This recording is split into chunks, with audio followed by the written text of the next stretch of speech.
Have you ever found yourself staring at a social invitation, feeling a slow, creeping sense of dread in your chest, only to have that weight vanish the moment the plans are cancelled? You might have felt a flash of guilt, wondering why you weren't excited to see your friends or why you preferred the silence of your living room to the buzz of a crowded restaurant. But that relief isn't a character flaw, and it isn't a sign that you are broken. In the field of clinical psychology, we refer to this as the neurological exhale. It is the moment your nervous system finally feels safe enough to stop scanning the environment for social cues and starts the vital process of internal regulation. We live in a culture that has historically treated the preference for solitude as a symptom of a deeper wound, often labeling it as social anxiety, attachment trauma, or simple coldness. However, modern research into the human brain suggests a far more nuanced reality. For about 20% of the population, the brain is quite literally wired to process information more deeply, meaning that social interactions cost significantly more energy than they do for the average person. This depth of processing is rooted in the sensory processing sensitivity of the nervous system.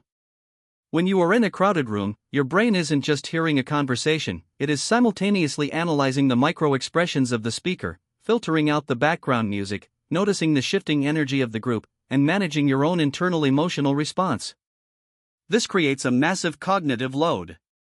Think of it like a computer running dozens of high-powered applications at once.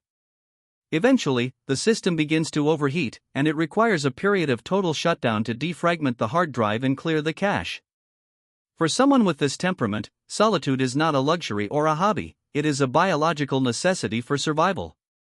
Without these periods of chosen isolation, the individual remains in a state of chronic overstimulation, which leads to irritability, brain fog, and a profound sense of being disconnected from one's own life. The distinction between chosen solitude and forced isolation is critical to understanding mental health. Loneliness is a state of perceived deficiency, a painful signal that one's social needs are not being met, which triggers the same neural pathways as physical pain. Chosen solitude, however, is a state of abundance. It is the deliberate act of returning to oneself to engage in self-reflection and emotional processing. When we choose to be alone, we are not rejecting others, we are prioritizing the relationship we have with ourselves. Research indicates that voluntary solitude is associated with increased creativity, better decision-making, and a stronger sense of identity. It allows the social self, the version of us that performs for the world, to fall away, leaving room for the authentic self to emerge. Many people who prefer solitude have spent years practicing what psychologists call social masking.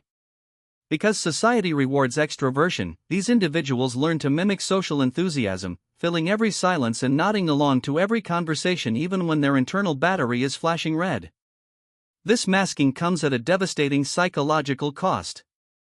When you spend years performing a version of yourself that doesn't align with your internal needs, you begin to lose the thread of your own intuition.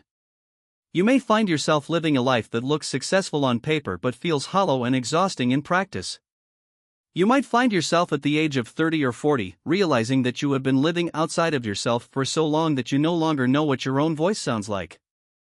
To move from merely surviving to thriving as someone who loves solitude, you must implement a structured framework for energy management. The first step is the creation of a recovery ritual. Do not wait until you are completely burnt out to seek silence. Instead, integrate micro-solitude into your daily life. A highly effective technique is the 20-20-20 rule for the nervous system. For every 20 minutes of social or high-stimulation work, take 20 seconds to ground yourself in silence, and ensure you have at least 20 minutes at the end of each day with zero digital input. This allows the prefrontal cortex to rest and shifts the body from a sympathetic state of fight or flight into a parasympathetic state of rest and digest. Furthermore, we must embrace the art of the honest decline. The social guilt we feel when saying no to an invitation often stems from the fear that our preference for being alone will be interpreted as a rejection of the other person. However, true intimacy is built on boundaries, not compliance. By practicing the joy of missing out, or JOMO, you reclaim your time as a non-renewable resource. An honest decline sounds like this: I appreciate the invite, but I've realized my energy is low and I need some quiet time to recharge tonight. This level of transparency filters out superficial connections and strengthens those with people who truly respect your psychological well-being. Another vital solution is the practice of structured self-reflection. Solitude should not be a void where you simply consume content to distract yourself from your thoughts. Instead, use that time for internal dialogue. Through the process of journaling, you can begin to sort through the emotional residue of the week. Ask yourself which interactions drained you the most and why. Identify the moments where you felt you had to perform or hide your true thoughts. This process of interrogation sharpens your intuition, making you more resilient when you do choose to re-enter social spaces. It transforms solitude from a passive state of resting into an active state of character building. However, we must also be vigilant about the gray zone of avoidance.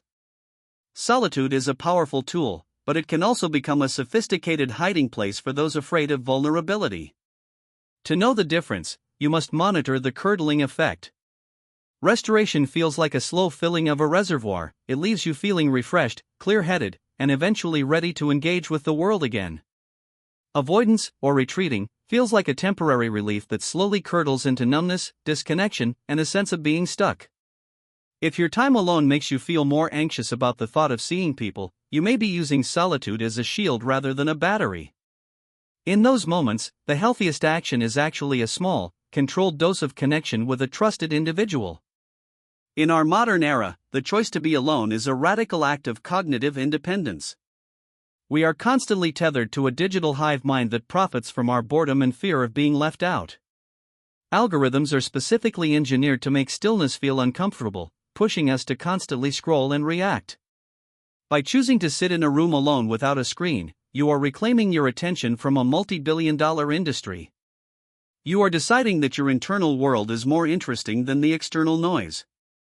This independence allows you to develop thoughts and opinions that are truly your own, rather than those inherited from the collective. Ultimately, the goal is to stop apologizing for your nature. If you felt that rush of relief when the plans were cancelled, listen to it.